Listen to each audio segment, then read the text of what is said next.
vedare tinokuchingamidzai zvekare kune chimwe chirongwa pano paZim Facebook Secrets and Confessions. Tadzoka zvekare nemamwe mamessages. Rekedzai tibva tapinda mumamessages edu atadzoka takakubatirai. Message yedu yekutanga yakamira sekudai so: hanzi makadi zvenyu mukoma, ndinokumbirawo kuti munge muchindiposterawo nyaya yangu makaviga chitupa changu. Ndauyawo pano ndiine confession yangu iyo yandiinayo. Ndine vamwe sese vangu avo vakaenda kuIreland.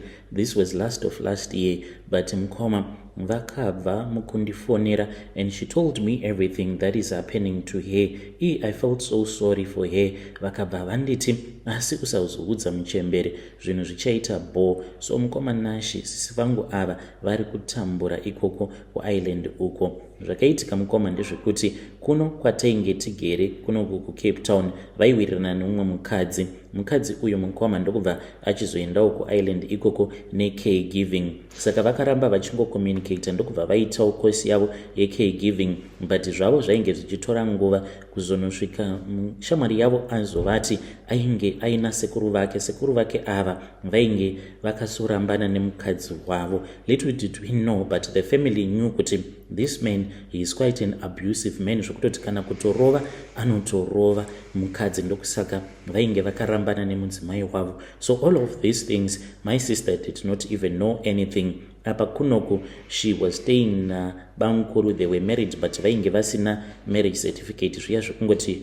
vakangoroorwa ndokubva vatanga kutogara nabamukuru. Saka takatoronga mukoma nashi zvose tichitozivana inini nasisi. Even mama vakazosvika pakutozviziva kuti sisi vainge vava noumwe murume uyo wavainge vava kudanana naye wekuIreland, ende vainge vachitoda kuzotoramba bamukuru, but bamukuru nedzimwe hama havana kana chavainge vachitomboziva. So dhiri ratakazoita nderekuti inini ndakabva ndachizotanga kusejusa bamukuru mushure mekunge sisi vatanga kuita kamwe kabehavior kaya kekuti vairamba kusika bonde nabamukuru uye zvekare vachivanyima nguva. Saka bamukuru vakazotanga kuuya kwandiri mukoma, even though I was married at that time, zvakazotoparadzawo marriage yangu. Saka bamukuru vaiti kana vakauya ndobva ndatanga kuvakudza kuti bamukuru musachema zvenyu, please do not dump my sister, because as a family we respect you and I still want you to be married to my sister. Paya kuzonosvika ndava kutanga kuita majokes navo paWhatsApp, ivo semurume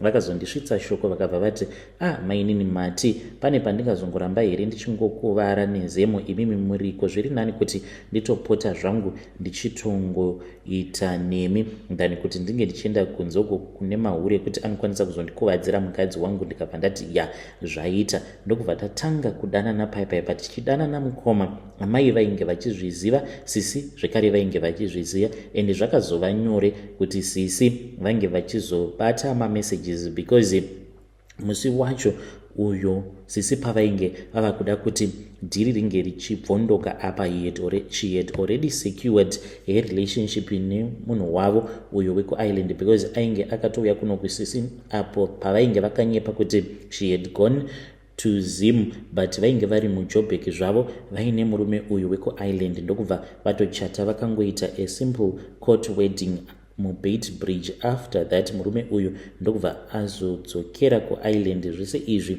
ivo bamukuru vainge vasingazvizivi kuti sisi vainge vakatoenda kuBeitbridge vakatonochata ndokubva vadzoka. So ivo bamukuru vakazongodobatirwa mamessages, but mushure mekunge sisi vatondiudza kuti nhasi munhu wangu ndikuda kumubata, saka chisenda mamessages. Ndine foni yake, ndakabva ndasenda mamessages uye zvekare nemamwe mapictures andainge ndakavatora takarara takahagana zvedu. ndokubva ndavaudza kuti ndainge ndichivafunga and I wish we could repeat what we had done on that night. Sisi ndipo pavakabva vatanga kundifonera vachipopota mukoma, ndokubva vafonera zvekare murume wangu. Iniwo ndakabva ndatiza, murume wangu akachema because he never expected kuti ndaikwanisa kuzomuchita. After that mukoma nasisi takaita sekunge tainge tava kunetsana. Bamukuru vakazama nepose pavainge vachigona napo kukumbira ruregerero, but sisi zvainge zvisingaiti kuti vange vachivaregerera bamukuru, because this was an opportunity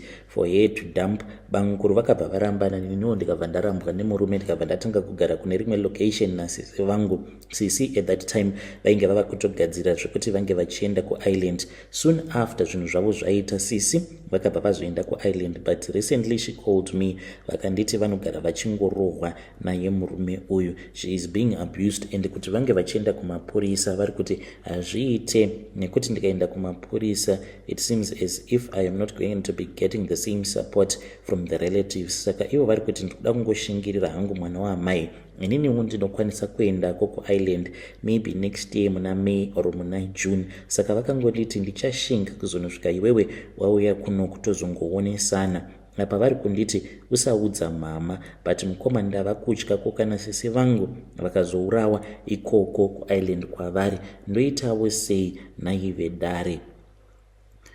Hey, Vedare ndo message iyo yandakatumidzirwa ichibva kuna vanzvadzi vedu ava.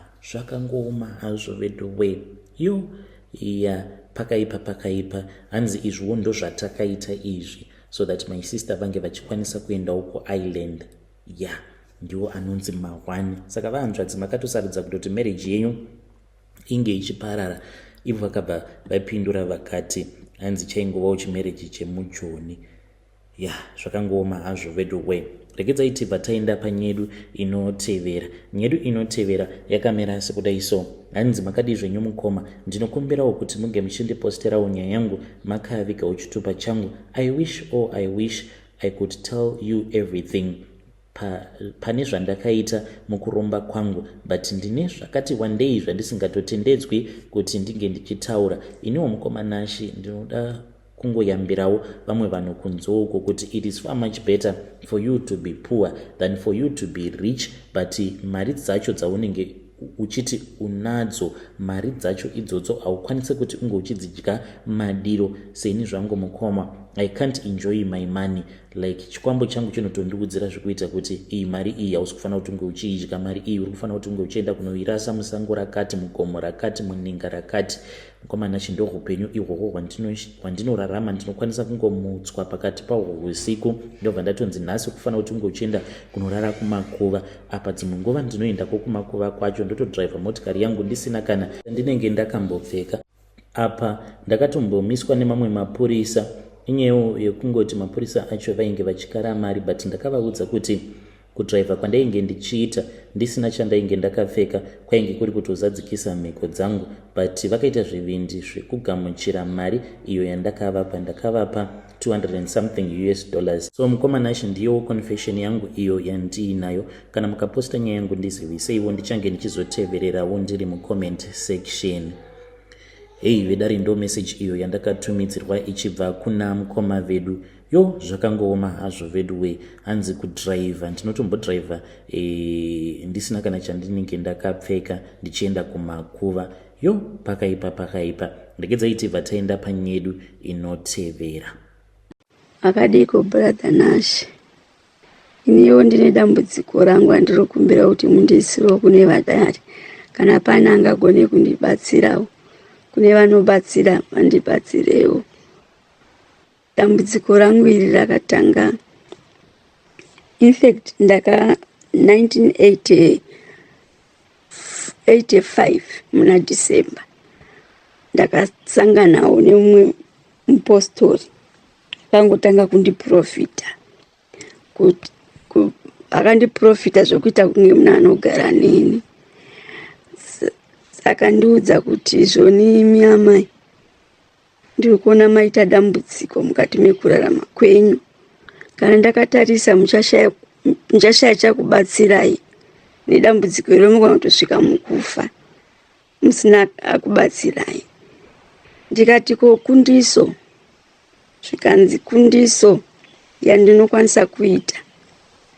Imimi murume wenyu akanga aine musikana wakanga akavimbisana naye kuti vacharoorana, asi zvakazoita nepamwe imi ndokuzoroorwa nemurume uyu, ivo vasina kupedzerana kuti handichada. Saka imi ndiri kukumbira kuti murume wenyu auye ndimupe muteuro wangu, aenda anosangana nemusikana iye vataurirana vapedzerane, ndokutosunungurwa kwenyu ndiyo kundiso chete. Saka ndakazoenda kuna murume wangu ndamutsanangurira nyaya iyi. Saka unoziva zvinongoita munhu zvikanzi zvoni ndiwongomuudza zvekutaura. Saka ndikuda kundishandisa chimongoziva zvinoita varume. Takavataenda kumustori uye akavatsanangurira, vakaramba kunzwisisa. Zvikanzi asi mudzimai wenyu ndikuona aita dambudziko rekuti achashaya kana munhu anogona kumubatsira dambudziko irori, anogona kutosvika mukufa. Ende zvechokwadi ndine pamiri pemwana wangu wechipiri December yeye January pandasununguka mwana wangu 86. 87 muna January ndakabva ndatanga problem yekuvaviwa.